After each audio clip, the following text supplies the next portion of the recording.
Des maths tout le monde. Mes filles adorent créer des vêtements à leurs poupées. Alors, soit elles font ça à partir d'élastiques pour cheveux, qu'elles accumulent, comme ça. C'est excellent, j'adore le style. Ou sinon avec des ballons à gonfler, tout simplement, qu'elles découpent à la forme. Et puis ça vient épouser le corps. Elles font des robes, des maillots de bain, comme là, plein de vêtements, elles s'éclatent. Donc l'autre jour, Jeanne m'a demandé de lui faire des cintres en impression 3D, comme ça, pour la petite étagère, la petite armoire Ikea. C'est excellent, hein, malgré la taille, c'est vraiment très résistant. Donc je lui en ai fait une dizaine, comme ça. Et puis j'ai eu envie d'aller un peu plus loin, parce que du coup, elle crée plein de vêtements. C'est assez éphémère, puisque les ballons, au bout d'un moment, se cassent, se déchirent. Et puis elles ont envie de changer, des fois même elles vont réduire en fait un des vêtements déjà créés pour en créer un autre. Donc je me suis dit ce qui serait pas mal c'est d'immortaliser ça par des photos. Et comme on est dans le mannequinat, tout ce qui est top modèle et tout, faire un espèce de petit podium, un petit studio photo pour faire des photos propres. Donc je suis parti d'un LED, un ruban LED. Je crois que c'est un truc de Action. J'avais ça sous la main et je me suis dit, bah voilà, qu'est-ce que je peux faire avec ça? Et au fait, avant de commencer, s'il manque la tête, c'est pas que ma fille est une sadique, hein, c'est que ça s'est cassé un jour et puis c'est plus pratique pour enfiler les vêtements. Donc l'idée de départ était d'avoir un petit studio dont on peut changer la couleur de fond. Donc moi j'ai pensé à prendre tout simplement une feuille cartonnée comme ça, qu'on met en demi-cercle. Pour la tenir, on fait un socle en bas, un socle en haut. Dans le socle du haut, il y a la lumière. Bon, déjà, il faut prendre une feuille vraiment cartonnée. Là, c'est un peu trop fin. Donc voilà ce que donne le socle. On reste très formel, hein. J'ai juste besoin d'un arc de cercle et un support. Pour faire un peu plus propre, plus classe, je mets le prénom de Jade avec une belle petite typo. Et ici, on a tout simplement une rainure pour venir emboîter la feuille de papier. Voilà. Et après, je fais la symétrie de ce socle-là en haut, en y intégrant la lumière. Le LED vient tout simplement s'emboîter comme ça. Et il fait le tour. Je ne l'ai pas collé, hein, parce que pour moi, c'est un prototype pour l'instant. J'ai peint l'intérieur en argenté pour accentuer un petit peu l'effet lumineux.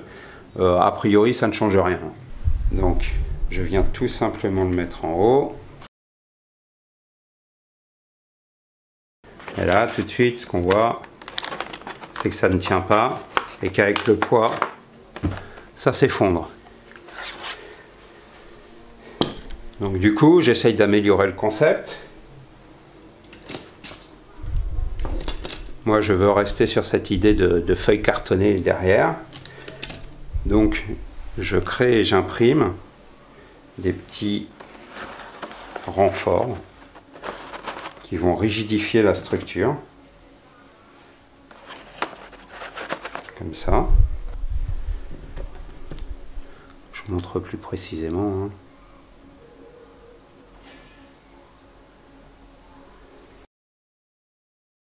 Donc là, on a déjà quelque chose qui se tient beaucoup mieux.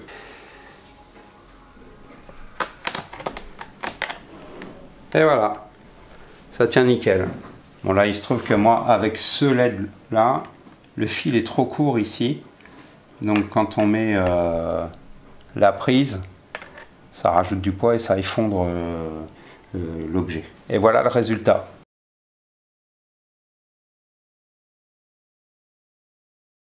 Et là déjà, ce qu'on peut remarquer, c'est qu'avec la lumière sur le dessus, comme ça, qui est très proche de la poupée, surtout avec celle-là qui a une bonne tignasse, en fait ça crame en haut et c'est sombre en bas. Le meilleur éclairage est sur la petite poupée parce que c'est beaucoup plus diffus, beaucoup plus homogène.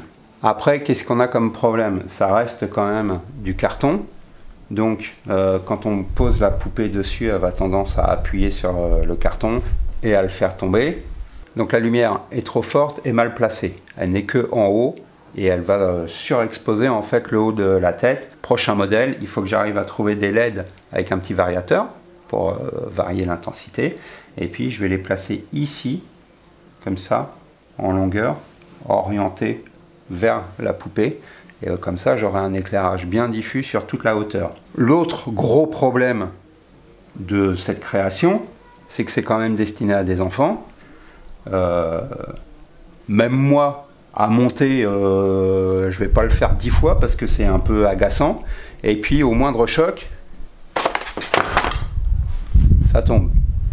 Mais vraiment, bon, là j'y suis un peu fort, mais c'est pas super solide, quoi. Donc de ce prototype, on peut garder l'idée de ces arcs là qui vont rigidifier la structure. Mine de rien, ça peut vous être utile pour une autre fabrication, pour une construction. Donc le projet n'est pas totalement raté puisqu'il y a des idées à garder. Ce principe de renfort là, c'est intéressant. Le principe d'emmancher le carton dans une rainure comme ça, c'est intéressant aussi. Le petit socle, la lumière, tout ça, c'est intéressant. Mais en tant que tel, le projet ne marche pas. Donc je vais repartir sur un autre modèle et puis je vous montrerai ça dans une prochaine vidéo. Et donc celui-là, je ne le propose pas en téléchargement parce que pour moi, il n'est pas adapté, il n'est pas correct. Donc voilà, c'est un peu particulier. Pour une fois, je ne vous montre pas un produit fini dans ma vidéo, mais plutôt une étape dans la fabrication d'un projet, puisque là, on est au prototypage, tout simplement. Ça, c'est vraiment la puissance de l'imprimante 3D, c'est-à-dire que en passant une soirée à modéliser un objet, on l'imprime pendant la nuit, le lendemain, on peut tester notre idée, si ça marche ou pas. On peut faire facilement des modifications. Ça, c'est vraiment génial. C'est important aussi de montrer qu'entre la réflexion et la réalisation, il y a une étape de prototypage qui est importante.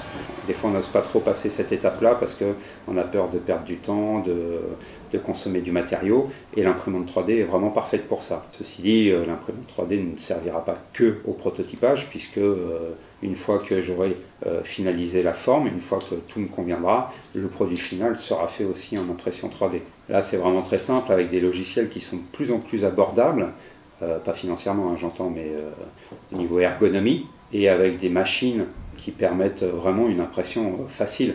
Par exemple, la mienne, je ne fais aucun réglage. Hein. Je gratte un peu le plateau pour nettoyer de la précédente impression.